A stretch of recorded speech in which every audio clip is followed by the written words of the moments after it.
This video will stop your overthinking. Overthinking has been an issue for as long as humanity has been around. Mark Twain, many years ago, said, "I am an old man and have known a great many troubles, most of which never happened." Excessive rumination is a widespread issue affecting many individuals today.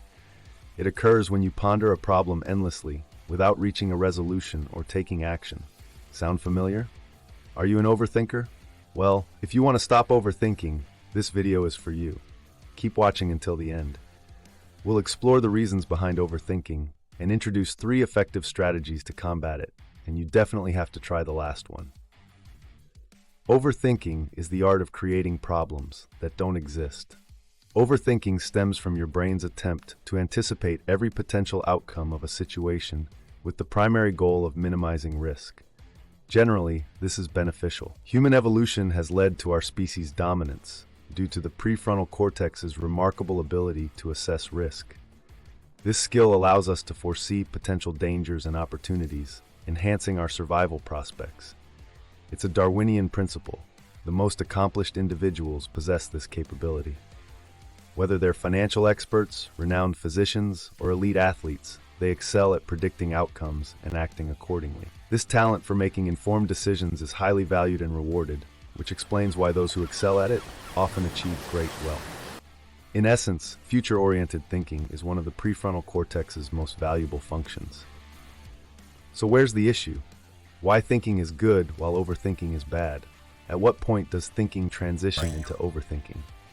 We can sum up the answer in one word: anxiety. Anxiety is a future-oriented fear, a sense of losing control over events and dreading the consequences. When anxiety takes hold, 2 crucial changes occur in your brain.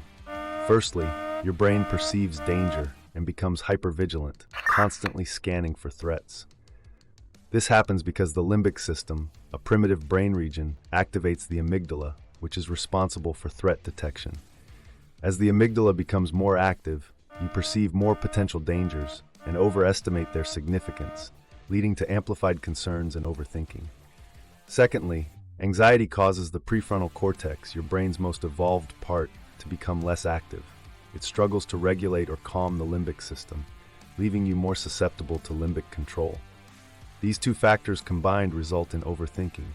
Recall the earlier statement about thinking being good, but overthinking being bad? We can now rephrase it. Prefrontal cortex thinking is beneficial, while limbic system thinking is often problematic because it's not true thinking. It's a form of worry that spirals, as worrying doesn't lead to solutions and the problem persists. Only the prefrontal cortex can generate effective solutions, but it can only do so when the limbic system stops worrying. This is the cycle in which overthinking individuals become trapped. Okay, enough with the science. Now that we understand overthinking, how can we prevent it? Well, one thing you shouldn't avoid is subscribing to my channel. If you enjoy neuroscience and videos like this, hit that subscribe button to see more content like this in your feed. It motivates me to create more such videos. So, how can you stop overthinking? Here are 3 steps. Step 1. Identify your fear. Most fears are vague, leaving us with a sense of unease but unable to articulate what we're afraid of. This occurs because the fear originates in the limbic system, while language processing happens in the prefrontal cortex's Broca's area. By verbalizing or writing down your fear, you transfer control from the limbic system to the prefrontal cortex. As the prefrontal cortex gains control, it becomes better equipped to solve the problem. Describing your fears helps convert them into manageable issues that can be addressed one by one. However, this process is most effective when you write it down. Step 2. Soothe your body. Many people mistakenly try to solve overthinking with more thinking. However, overthinking is rooted in anxiety, which occurs when your body feels threatened. To address this, start by calming your body and creating a sense of safety. This begins with adequate sleep, consistent physical routines, and movement. Aim for 8 hours of sleep, take a brisk 30-minute walk, and shower. Follow this with 5 minutes of deep breathing to shift your nervous system from a hyperactive sympathetic state to a calm parasympathetic state. Then sit down, write out your problem, and observe how your overthinking diminishes. Gradually, you'll find yourself more capable of managing your overthoughts. At this point, I should note that if you're dealing with an anxiety disorder or other mental health issues, it's crucial to consult a psychologist or psychiatrist for proper treatment. Check the link in the description to learn about affordable online therapy from certified professionals. Often, seeking help is the most sensible course of action. Moving on to step 3. Action counters overthinking.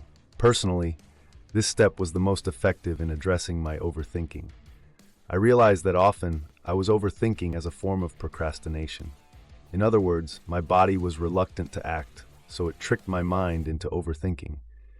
This happens because all action requires effort, and the brain is clever in its attempt to conserve energy while feeling productive. Action demands more effort than thinking, but if thinking feels productive, why not just do that instead of actually doing things? This is the brain's way of making you feel productive without actually accomplishing anything. Recognizing this was crucial in helping me stop thinking and start doing what needed to be done. There are additional techniques to combat overthinking, such as meditation, working with an accountability partner, or practicing gratitude journaling. However, these 3 steps were the most effective in resolving my overthinking, and I hope they prove equally beneficial for you. If you enjoyed this video, please like and subscribe. Your support encourages me to create more content like this. Feel free to leave your questions in the comments below, and I'll see you in the next video.